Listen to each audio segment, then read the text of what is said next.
രാവിലെ ബ്രേക്ക്ഫാസ്റ്റിന് ദോശയോ ഇഡ്ഡലിയോ എന്തെങ്കിലുമാണ് നമ്മൾ പ്ലാൻ ചെയ്ത് വെച്ചേക്കുന്നതെങ്കിൽ അതിൻ്റെ കൂടെ കഴിക്കാൻ പറ്റുന്ന നല്ല സിമ്പിൾ ആൻഡ് ഹെൽത്തി ആയിട്ടുള്ളൊരു ചട്നി പരിചയപ്പെട്ടാലോ.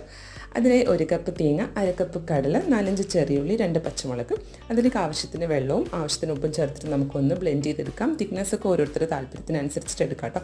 ഇനി നമുക്കിതിലേക്ക് ആഡ് ചെയ്യാൻ വേണ്ടിയിട്ട് 1 ടേബിൾ സ്പൂൺ വെളിച്ചെണ്ണയിലേക്ക് കടുകും വറ്റൽമുളകും കറിവേപ്പിലയും കൂടെ ചേർത്തൊന്ന് വഴച്ചെടുത്തതിന് ശേഷം നമുക്കത് ആഡ് ചെയ്ത് കൊടുക്കാം. ഇനി നമുക്ക് ഇതിൻ്റെ കൂടെ കഴിക്കാൻ നല്ല അടിപൊളിയായിട്ട് മൊരുമൊരാന്നിരിക്കുന്ന നല്ല ക്രിസ്പി ആയിട്ടുള്ള ദോശയും കൂടി ചുട്ടെടുത്ത് കഴിഞ്ഞ് കഴിഞ്ഞാൽ സൂപ്പറായിരിക്കും കേട്ടോ. അപ്പോൾ നമ്മൾ ബ്രേക്ക്ഫാസ്റ്റ് ഇതുപോലെ പുളിപ്പിച്ചിട്ടുണ്ടാകുന്ന അപ്പം, ഇടിയപ്പം, അപ്പം, ഇഡ്ഡലി, ദോശ ഇതൊക്കെ നല്ല ഹെൽത്തി ആയിട്ടുള്ള സംഭവമാണ് കേട്ടോ.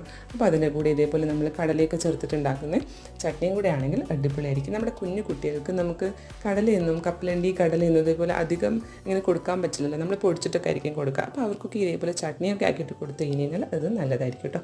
അപ്പോൾ എല്ലാവരും ഒന്ന് ട്രൈ ചെയ്ത് നോക്കുക.